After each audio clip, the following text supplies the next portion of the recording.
obrigatórios, né? Então hoje o estudo vai ser principalmente dedicado à refuá do Haim David Ben Esther, nosso bravo soldado que está numa situação complicada ali. Acho que todo mundo deve ter ouvido essa história. Ele tem 30 anos de idade lá em Israel.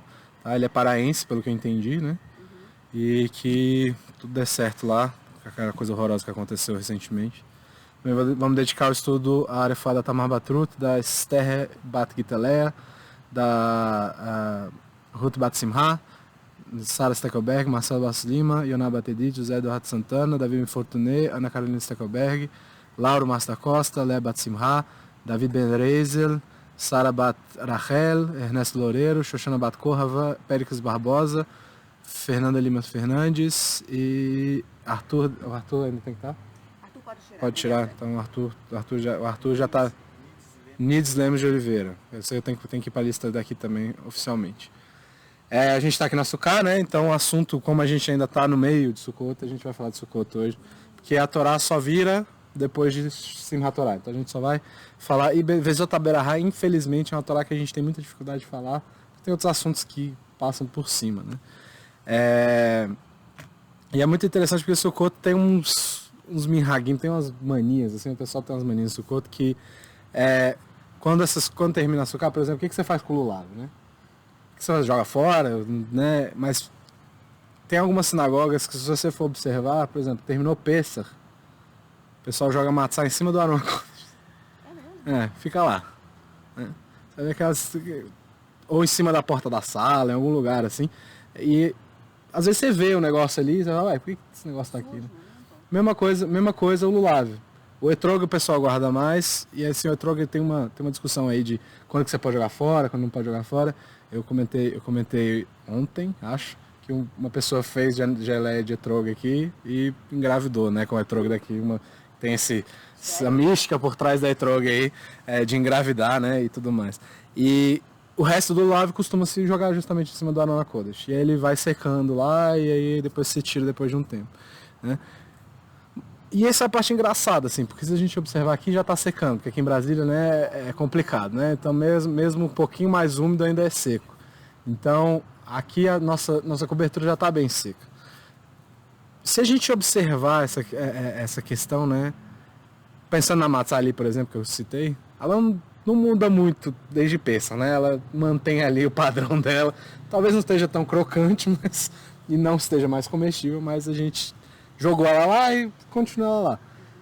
Se a gente prestar bem atenção no nosso Hagim, mesmo os que não estão na Torá, né, se a gente for pensar em Hanukkah, a gente fala da Hanukkah ou da Menorá, né, ela continua ali, né, ela continua existindo. Se a gente for falar da Menorá do templo, ela vai continuar existindo lá, independente, a gente chega, vai embora, né, morre, e ela continua lá, né.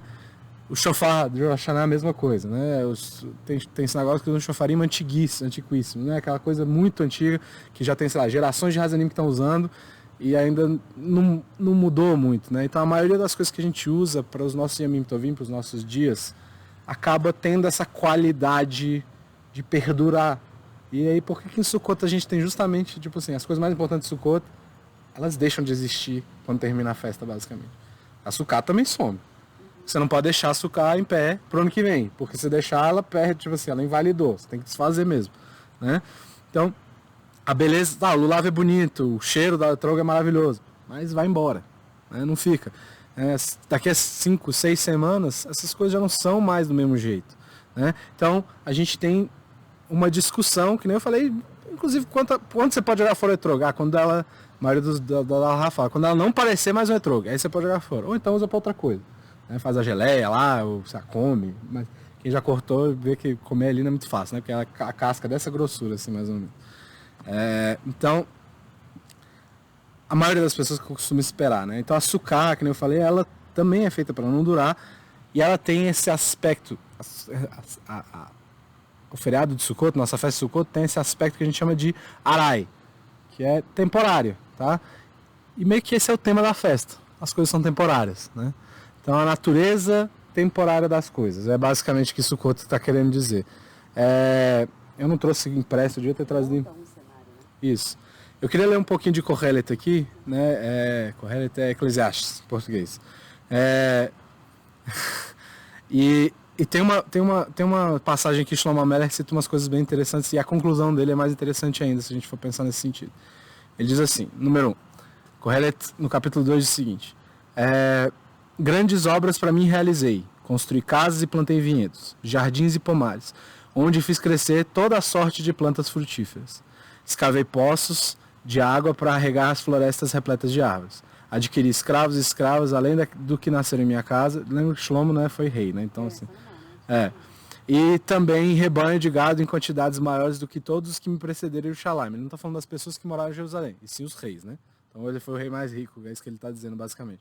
Acumulei também prata e ouro e os tesouros mais preciosos de reis e das grandes províncias.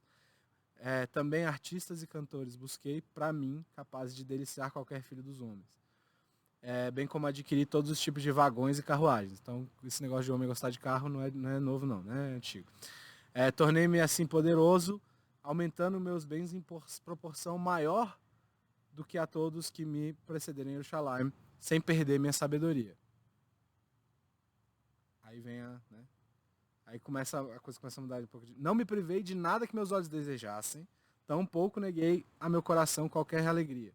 E ele, de fato, se regozijou com tudo isso, sendo essa a minha recompensa por todo o meu trabalho.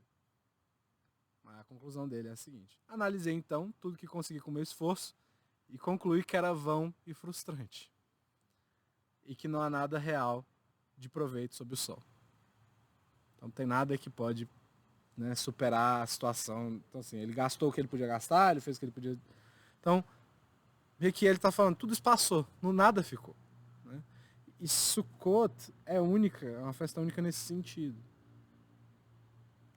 Ela trabalha justamente com isso que passa. Ela está preocupada, parece que está preocupada com isso, né? Mas não é só isso. Ela está preocupada mesmo com o quê? Né? Ela parece que tem essa espécie de uma doença quanto às coisas, né? De novo, Shlomo Amelech falou, pô, eu continuei sábio, mas ele continuou querendo coisas, né? E quando a gente pensa, a gente não fez a benção hoje, porque não é o dia, mas o primeiro Kiddush que a gente faz Sukkot usa o termo Zman Simchatenu. Zman é tempo, Simchatenu de alegria. Isso, da nossa alegria, perfeito. Então, é o tempo da nossa alegria. O que isso quer dizer? Por que é o tempo da nossa alegria? Né? Como é que a gente pode falar das coisas temporárias, do efêmero, e chamar isso de tempo de alegria logo em seguida? Né? Que a gente acabou de ver que não é assim. O Shlomo falou assim, beleza, eu tive tudo que é de bom e melhor do efêmero e não adiantou de nada. Né? O que isso tem a ver com Simha? O que isso tem a ver com alegria? Aí o Aldous Huxley, ele escreveu uma coisa muito interessante, ele é um filósofo, né? Que ele escreveu uma coisa muito interessante, e eu vou ler aqui e depois eu vou pedir uma opinião, antes da gente continuar. Ele diz o seguinte, no 2, o século XX é, entre outras coisas, a era do barulho.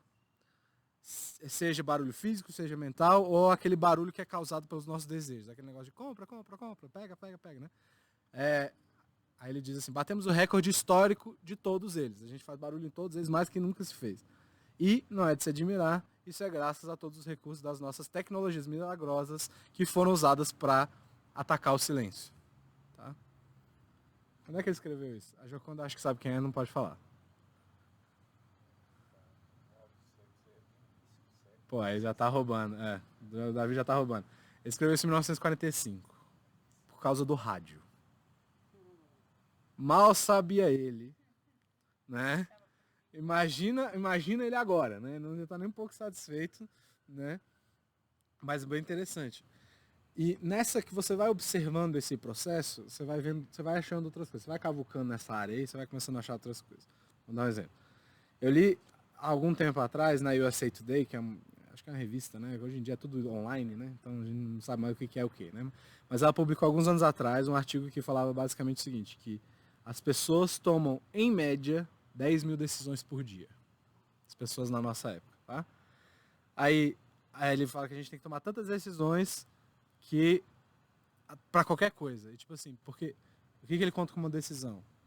Não é o que, por exemplo, não é o cereal que eu vou levar pro menino comer de manhã. É porque você não tem duas opções de cereal, você tem 30. Entendeu? Escolher o cereal que vai comer de manhã já não dá. Escolher que marca de queijo você vai levar, também não dá, porque tem 50 marcas de queijo.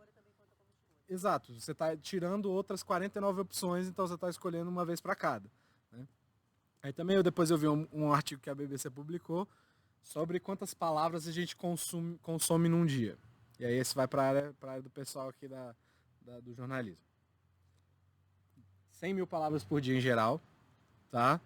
Mas elas não são contínuas, esse que é o problema. Ou seja, você não está nem lendo o livro e nem estudando. Você está ou olhando o WhatsApp, ou olhando coisa que está escrito no meio da rua, ou então a gente parece que o tempo inteiro prestando atenção em 1 milhão de coisas ao mesmo tempo, né? Tem um outro estudo que eu vi também que diz que, em média, o ser humano, principalmente nos Estados Unidos, né? Mas acho que aqui o Brasil não está muito atrás, usa o celular, em média, de 4 a 5 horas por dia. Tá? E porque a gente tem... a outra média que é um pouquinho mais assustadora é que as pessoas costumam pegar o celular para olhar mais de 80 vezes por dia. Tá? Então, assim, se você pensar bem no tempo que você está gastando, vai ficar complicado, né? Então, a gente está de cara com uma sobrecarga de informação, né? E eu não preciso nem falar das outras coisas, né? Se a gente for ver o tanto de gente que gosta de mentir e contar conversa por aí, eu não vou nem usar o termo da moda, porque ninguém aguenta mais também, né? Então, a gente tá com essa sobrecarga de informação e eu vi alguns estudos, inclusive, que estão ligando e aí essa parte um pouco mais preocupante, né? Eu estava vendo um estudo, uma discussão, na verdade, sobre demências no hospital que chama Monte Sinai, né? Lá em Nova York. E eles chegaram à conclusão de que tem uma colaboração desse excesso de informação com alguns tipos de demência. Tá? Então, o fato de a gente estar sempre...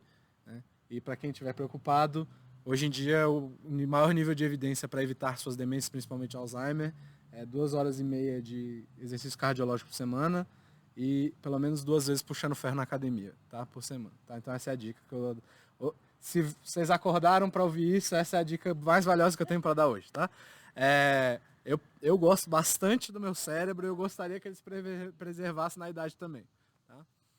Então... Ou seja, o Alzheimer não é considerado uma doença neurológica genética. Você quer um... ambiental. Você quer um dado um pouquinho mais assustador? Depois dos 84 anos, a expectativa é que 70% das pessoas tenham Alzheimer. Eu acho que é isso. Tá? Então... pode ser. A gente pode... seria bom. Seria bom.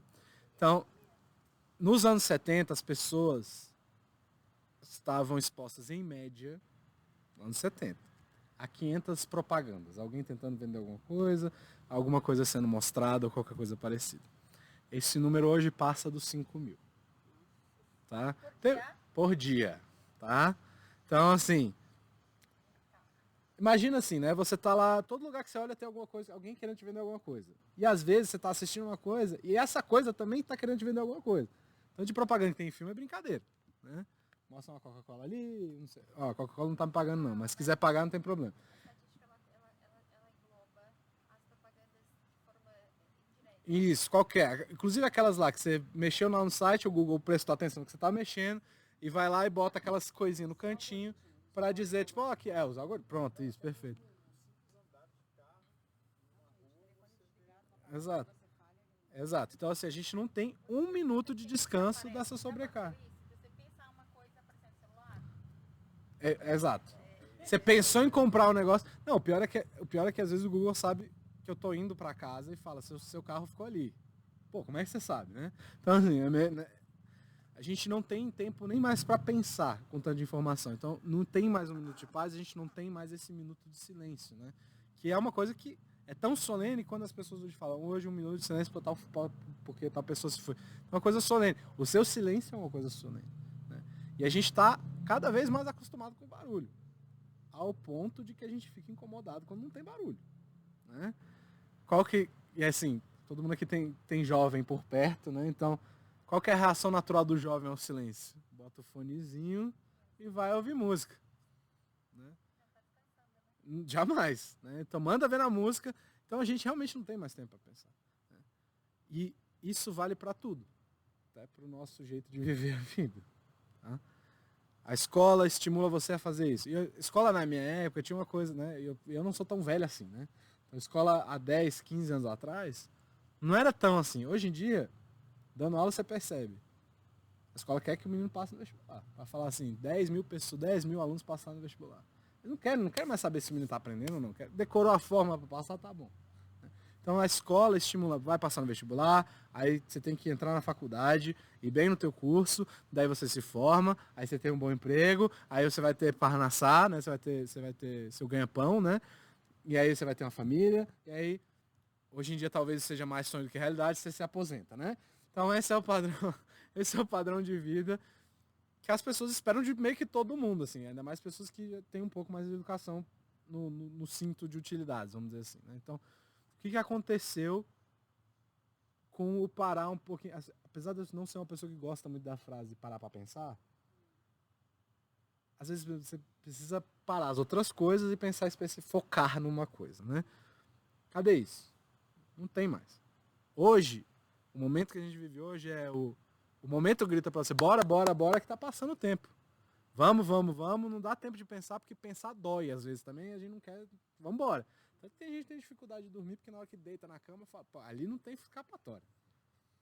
Ali não tem escapatória. A não sei que você deixa o Jornal da Globo rolando lá, e não sei o quê, e aí você pega no sono no meio do barulho também. E eu conheço gente que é assim, tá? Só dorme se a TV estiver ligada. Então, a gente não tem esse momento para parar para pensar. E como isso aqui a gente tá, né, a gente tá dentro do açúcar e a gente tá falando especificamente disso, muito menos do que Hashem quer da gente ou não quer. Né? Então, eu acredito que nada é criado sem propósito. Né? O teu relógio aí que você tá usando tem um propósito, marcar as horas. E alguém criou ele para esse propósito. Será que a gente não é do mesmo jeito? Se a gente que é limitado queria dar propósito para as coisas, imagina Hashem que é ilimitado. Será que ele não dá propósito para as coisas também? Então, a pergunta, o que é que Hashem quer de mim especificamente, é uma pergunta que meio que tem que permear nossos dias. Em vez de checar o celular 85 vezes, você checa 80 e faz a pergunta 5 vezes. Já vai mudar alguma coisa, né? Qual que é a minha missão nesse mundo? Essa pergunta é importante também. Né? Pô, às vezes sua missão é mais importante do que você imagina. E você não sabe. Só que se você não perguntar... Né? Tem uma frase do Stephen Covey que é interessante, que ele diz assim, às vezes estamos tão focados naquilo que é urgente que a gente não para contemplar aquilo que é importante. Né? Porque às vezes o que é urgente não é necessariamente importante. Né? O que a gente está fazendo para a nossa vida? Né? Qual que é o plano? E, na minha humilde opinião, acho que é daí que vem a importância de Sukkot. Tá?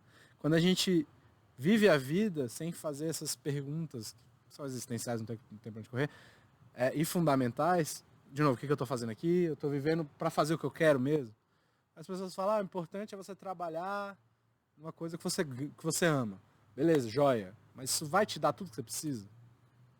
Né? Às vezes a gente precisa de um pouquinho mais, e às vezes o trabalho é só um meio para você alcançar essa outra coisa que é mais importante. Né? Então, o que a gente está fazendo aqui? Ter certeza de que a gente está passando por essa existência da forma mais adequada. Né? Então a gente sempre vai ter por baixo, se a gente não fizer essa pergunta, vai sobrar ansiedade. Será que isso aqui é bom? Isso que você está fazendo é bom? Vai sobrar preocupação. Seja ela consciente ou inconsciente. Como eu falei, no sono lá, na hora que você vai deitar, teu inconsciente fala pro teu consciente, beleza, agora tu fala que ele tá calado.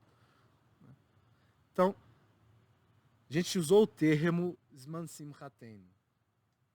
Como que a gente tem Simcha se a gente só tem dúvida? Se a gente não tem certeza nenhuma. Certeza a gente de fato nunca vai ter, mas se a gente só tem dúvida, e essas dúvidas são aquelas coisas que você sempre deixa pra lá, como é que a gente tem? E aí a gente chega em Sukkot. Sukkot faz o quê? Fala pra gente, a vida é temporária, queridão. Aquele etrog bonito que você pagou caro nele, daqui a pouco vai estragar e você vai ter que jogar ele fora. Aquele teu carro maneiro que você comprou semana passada, vai durar, com sorte, 10 anos tá bom, né? Com sorte, com 10 anos você vai ter que trocar. Só que você não vive só 10 anos. Espero que não, né? Espero que a gente não viva só mais 10 anos. Mas essa situação é assim. Né? Você não tá aqui para sempre. E é uma verdade porque a gente meio que... a coisa mais do adulto já, né? O adolescente acha que é invencível e imortal, né? Mas o adulto pensa um pouco nisso. Tanto que assim, uma vez um grande amigo meu me falou assim, quando eu não tinha filhos, eu dirigi que nem um maluco. Primeira vez que eu dirigi que nem um maluco com a minha filha atrás, eu pensei, opa, já não sou mais eu. Né? Ele olhou para trás e falou, cara, eu tinha esquecido que ela tava ali. Eu tava dirigindo o meu normal. A partir de então ele passou a dirigir tranquilo até quando eu tava sozinho. Então você começa a contemplar coisas um pouco diferentes. O que acontece quando a gente percebe que uma coisa é temporária? É isso. De repente, aquela coisa temporária que ganha um pouquinho mais de significado. Principalmente quando a gente está falando da nossa vida. Né? Quando tem uma coisa tem data de validade, a gente costuma se preocupar mais. É um exemplo prático para quem faz compras? Leite. Ninguém compra leite sem olhar a data de validade. Espero que não também, né? Agora, quando você compra o ketchup e bota ele dentro da geladeira, você tá nem aí, porque não vai estragar mesmo. Hoje em dia nem maionese estraga mais direito. Né? Então, assim, a maionese você ainda olha, né? Porque é ovo. Aí ovo a gente né, preocupa um pouco. Mas o ketchup ninguém presta atenção lá, porque ele vai ficar lá, você não sabe nem o que tem lá dentro mesmo. Né? Então, às vezes a gente nem sabe das coisas. Mas quando a coisa tem um problema claro, pão também é outra coisa, que estraga rápido. Você olha, às vezes antes de comer você olha, ver se não tá mofado. Então, tem coisas que a gente percebe porque elas são mais efêmeras, evidentemente efêmeras, e outras não. Né? Mas assim que a gente percebe essa temporalidade, isso faz com que a gente preste atenção na coisa. E aí tem uma história muito bonita, interessante, que foi escrita pelo Chaim Potok talvez as pessoas conheçam esse livro. Meu nome é Asher Lev, né? Eu botei aí no número 3. E diz assim: tava andando com meu pai e vi um pássaro morto. E eu viro pro meu pai e pergunto: ele tá morto, papá? Eu tinha 6 anos. E por isso não consegui olhar para ele. Sim, respondeu meu pai. Porque ele... ele pergunta: por que ele morreu? Perguntei. Tudo que vive deve morrer. Ele disse: tudo, papá? Sim, tudo. Você também? Sim. E a mamã? Sim, todos nós. Né? Peraí. Nós também. E eu também, papá? Sim, você também. Então ele disse em Yiddish: mas que seja depois de você ter vivido uma vida longa e boa, Axé. Tá? Eu não consegui entender. Me forcei a olhar para o pássaro. Tudo que está vivo um dia estará parado como se fosse aquele pássaro? Por quê? Foi assim que o Ribono Shalom fez o mundo, diz meu pai. Mas por quê? Meu pai respondeu: para que a vida seja preciosa, Axé. Algo que temos para sempre nunca será precioso. Tá? Então, o Vilna Gaon, ele é um dos maiores mestres de Torá que já existiram nessa vida. Ele falava que uma das maiores aulas de Mussar, uma coisa que pode mudar seu comportamento, que existe na vida é dada pelo seu relógio. Porque se você prestar bem atenção, não são minutos que estão passando, e sim a sua vida. Então, quando você ouve o bater de um coração, por exemplo, isso é uma das maiores aulas de Mussar que você pode ter. Assim, das poucas vezes que eu me emocionei assim, nessa coisa da medicina, assim, de me emocionar e falar: caraca, hoje eu não esperava isso aí. Foi quando uma senhora chegou para fazer um ultrassom e ela não sabia o que era, porque ela não estava menstruando, né? E aí um médico que eu estava acompanhando falou para ela assim: vamos ver então, né? Porque pode ser alguma coisa. Ela falou: não, doutor, pelo amor de Deus, eu tenho 43 anos, não tenho mais condição. Já estava entrando na menopausa. Cara, foi dito e feito. Ele botou o ultrassom, você viu o batimento fetal instantaneamente, assim, apareceu lá na hora. Eu falei assim: caraca, isso não é possível. Aí o doutor disse que é um tumor, pelo amor de Deus. Aí a resposta foi: é um tumor, vai crescer por 9 meses e depois ele sai. Né? Mas foi uma coisa... pra maioria das pessoas sim, mas esse que é o negócio. Se a gente pensar, principalmente o coração fetal bate muito rápido, mas o nosso agora é uma coisa que é meio fascinante. Saber que o nosso coração em repouso, ele vai bater mais ou menos 60, 90 vezes por minuto. E ele está acompanhando o tempo. Seu coração acompanha o teu tempo. Se o coração estiver ruim, você vai ter menos tempo. Se o coração estiver bom, você vai ter mais tempo. Né? É como se a gente tivesse um relógio dentro da gente todos os dias, falando assim: então, meu querido, você vai andar ou não vai? Né? Só que o mais legal é que Hashem podia ter feito? Feito ele sem fazer barulho nenhum. Sem você sentir que às vezes quando você está muito nervoso, você sente aqui, né? Mas pelo contrário, a gente tem várias formas, inclusive, de perceber nosso coração. Botou o dedinho aqui, você percebe que ele está batendo. Botou o dedinho aqui, botou o dedinho aqui. Até atrás do joelho, você botar o dedo, você sente. Tá? Então, tem várias coisas aqui. Por quê? Hashem não quer que a gente esquece, e não quer que a gente esqueça disso.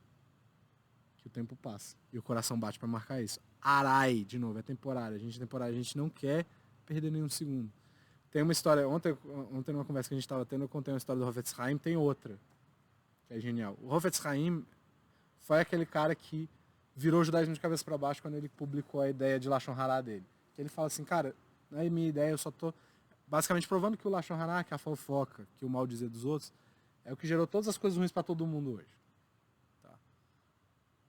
E ele meio que prova isso. Meio que não, né? Para dentro do judaísmo ele provou isso de fato. E aí ele ficou muito famoso e tudo mais, a história toda, e ele virou um Rosh Yeshiva muito respeitado e tudo mais, e aí um menino saiu de Nova York e foi visitar ele para fazer um tempo lá de Yeshiva com ele em Israel. E aí ele falou, ó, como você ainda não tem onde ficar, você vai ficar na minha casa, tá? Não tem problema, eu já sou viúvo mesmo, eu tenho um quarto separado que você pode ficar lá por alguns dias. Aí o menino entrou no... O que ele esperava? O maior rabino da época esperava entrar no palácio. Era um quartinho em Jerusalém, escondido. Não tinha nada, tinha um sofá, uma caminha escondida. Ele falou assim, ó, esse aqui é o melhor cobertor que eu tenho, você vai ficar com ele porque vai fazer frio. Aí ele disse, e o senhor, rabino? Você vai... Não, tem uns outros cobertores ali, vou juntar e tudo mais. Ou seja, nem cobertor direito ele tinha em casa. Aí ele olhou, viu, tava esperando, sei lá, castiçal de ouro, esperando carro pra lá e carro pra cá. Ele olhou e falou assim, ô rabino, o senhor é muito famoso, o senhor é muito respeitado. Cadê tuas coisas? Aí ele olhou assim pro menino. Cadê as tuas? Ele, não, eu só tô de passagem. Ele falou, pois é, eu também. Né? Só tô de passagem. Então, assim, essa história, ele entendeu o quê? Que nosso tempo é curto. De novo, Arai, a gente é temporário. Né? No Pirkei Avot tem uma frase, tem uma parte que é genial, que é... A gente fala muito de Pirkei Avot, mas essa frase ela sempre passa batida. No capítulo 4, lá na Mishnah 16, diz assim, Rabi Yaakov dizia, esse mundo é a antessala do mundo vindouro. Prepara na antessala a tua entrada para o palácio. Tá? Então, a gente tem que se preparar. Joia, como? Só se a gente é capaz de entender que esse mundo é antessala. Essa frase é importante por causa disso. Então, aqui que você se arruma. Chegou lá, já era. Tá? Tem uma história que, às vezes as pessoas perguntam assim, o que você quer fazer dentro da medicina? Essa pergunta eu escuto assim, toda vez que você está fazendo medicina, o que você quer fazer depois? Tal. Eu sempre dou a mesma resposta porque é realmente o que eu acho que eu quero fazer. Pode ser que mude. Mas é justamente por causa dessa história que eu já vou contar. As pessoas perguntam, o que você quer fazer? Hoje eu penso em cuidados paliativos e oncologia.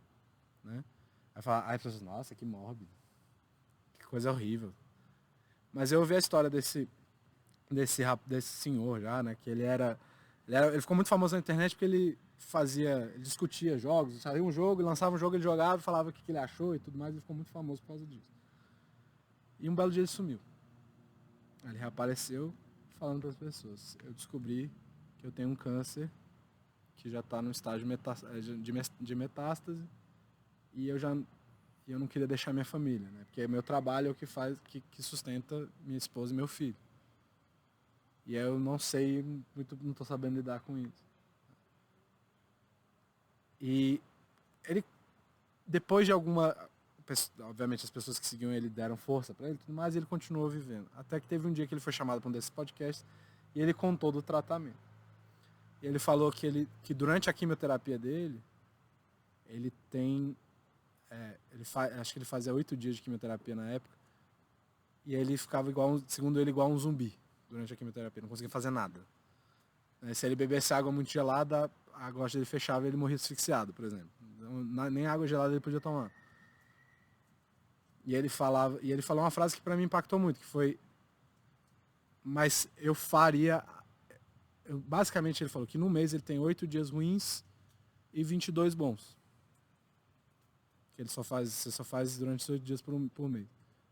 Ele falou, se fosse só um dia bom e 29 ruins, eu faria do mesmo jeito. Só que infelizmente ele faleceu porque realmente o negócio dele não tinha jeito. Mas deram 2, 3 meses de expectativa de vida, ele ainda viveu 5 anos depois disso. Por causa da mentalidade. Ele tava com a mentalidade no lugar. E ele falava isso, ele falava assim, quando um dos médicos falaram, você tem 5 meses de vida mais ou menos, ele falou assim, não, eu vou ver mais. E a gente sabe que tem certas coisas, né? A gente já viu histórias de não, eu não vou aceitar isso aqui, luta contra o negócio, a pessoa supera. De alguma forma ele superou. Né? No momento que a gente entende que esse tempo é limitado, de que o relógio tá andando e te avisando que tá acabando, a gente tenta fazer cada segundo contar. E era isso que ele estava tentando explicar. Né? A gente não gasta mais, não deixa passar. Então a gente tem que ser, a ideia do Sukkot é falar, ó, busca essa capacidade de usar o teu tempo da melhor forma possível, dessa forma principalmente. Tá presente nos seus segundos, né?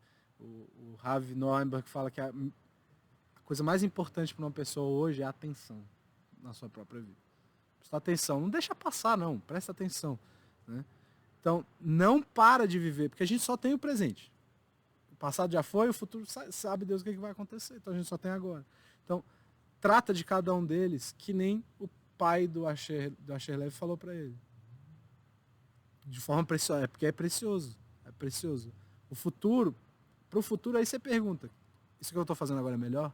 Ou eu posso fazer outra coisa melhor? Qual que é a minha missão, de novo? Eu gosto de repetir essas perguntas são importantes. A gente vive agora. E isso é Simha, entender que você vive agora. Isso é alegria. É você fazer contar cada segundo. Você olhar e falar assim, pô, tá difícil. Aí, vambora. Né? Tem um ditado racídico que fala, vamos agradecer pelos bons momentos e por aqueles que são melhores ainda. Não tem momento ruim, só se você quiser que ele seja ruim. Né?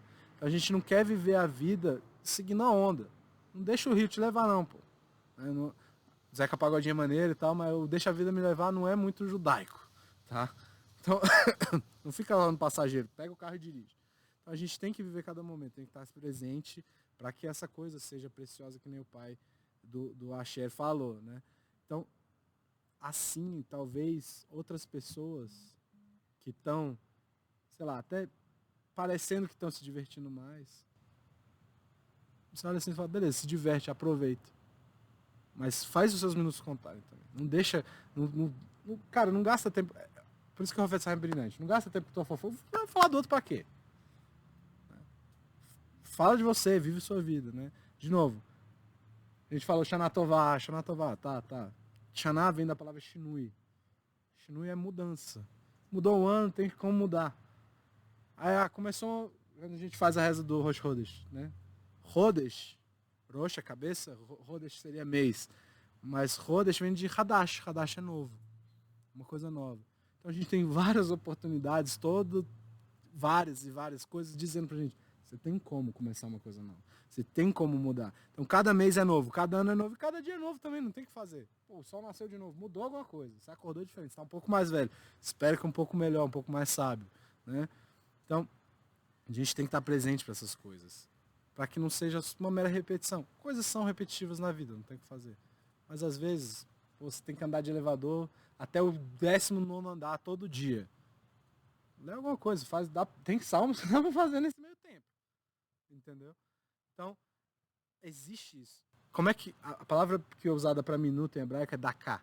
Daká vem de dak, que é fino, porque o minuto passa rápido. Tá? A gente tem uma chala, né, que seria uma historinha, né, que é interessante dentro do judaísmo. Né? Vamos pensar assim, você ganhou uma loteria muito específica. Tá? Essa loteria te dá um prêmio meio estranho. Ele vai te dar R$86.400 todos os dias. Só que se você não gastar, você perde o que sobrou. E você não sabe até quando você vai receber o dinheiro. Você sabe que você vai continuar recebendo. Você sabe que se começou o dia, você acordou e entrou o dinheiro, aquele dinheiro você pode gastar durante aquele dia. Passou o dia, você perde. Você não pode acumular o dinheiro. Não pode botar na poupança, não pode acontecer nada disso. O dinheiro some. Tá? O que você vai fazer? Você ia fazer o que você pudesse para gastar esse dinheiro todo, mesmo que você, vou dar para caridade. Você dá um jeito de dar todo esse dinheiro, de gastar todo esse dinheiro todos os dias. Você não sabe quando vai terminar, né? Você se esforçar para gastar cada centavo. Por que 86.400? Esse é o número de segundos que a gente tem num dia. Tá? Então, pensem que é um presente que a gente recebe. Todo dia a gente recebe 86.400 segundos para usar. Por que a gente joga fora uns? Porque amanhã, quando você acordar, os de hoje já foram. Não tem mais. E você não sabe quando é que acaba. E não vão voltar também. Não adianta pedir, não adianta chorar, não adianta bater a perna. Tá? Então a ideia é usar Sukkot. Use os seus momentos. Aproveita o Lulav enquanto ele está vivo ainda. Aproveita a Etrog enquanto ela está viva ainda. Depois não vai ser a mesma coisa. Aproveita a Sukkah. Porque se daqui a 2 semanas a gente estiver aqui nesse lugar, a gente vai ou tá passando frio ou vai estar com sol na moleira, dependendo da hora aqui. Né? Então, assim, é muito... Sukkot é isso. Tudo aqui é temporário. A palavra de hoje é arai. Se fizerem guardar arai, é a palavra temporário. Shlomo Amelech falou a mesma coisa. Ó, essas coisas temporárias não valem de nada. Não vale. Né? A vida é temporária e vai passar rápido.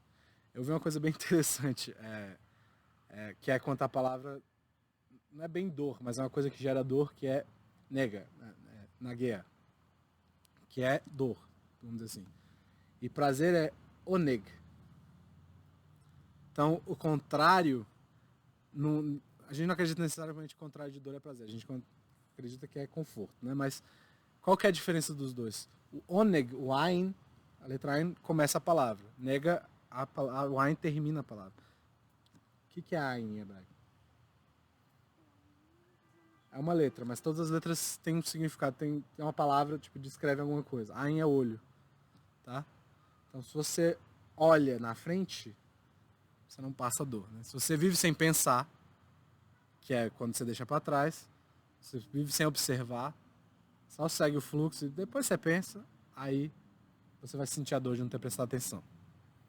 Tá? Então, quem põe um ain no começo, pensa, observa e busca viver dessa forma. Observando tudo, prestando atenção.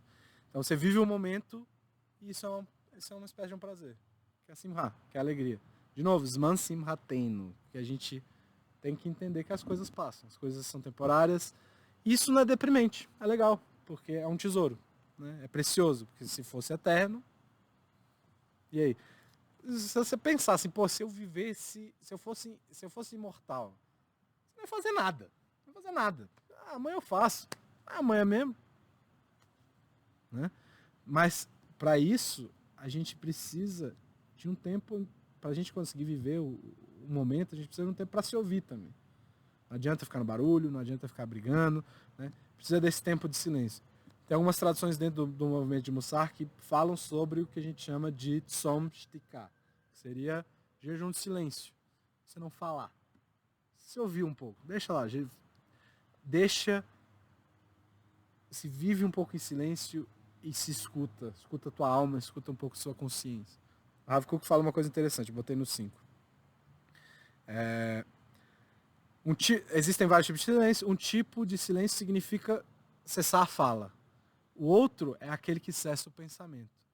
Esse silêncio, esse que cessa o pensamento, surge acompanhado do pensamento mais escondido, mais belo e mais exaltado. Então, quando você dá um tempo, às vezes aparece uma coisa na sua cabeça que tu não estava conseguindo ouvir por causa do tanto de barulho que estava em volta. Tá?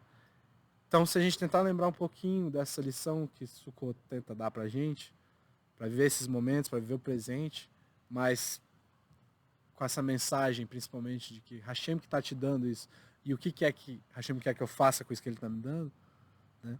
Nosso propósito, esse mundo, a gente pode viver a vida que a gente quer, e não só a vida que passa, que vai te levando. Né? Era isso que eu queria falar hoje. Hag Samer para todo mundo, e até semana que vem, se Deus quiser.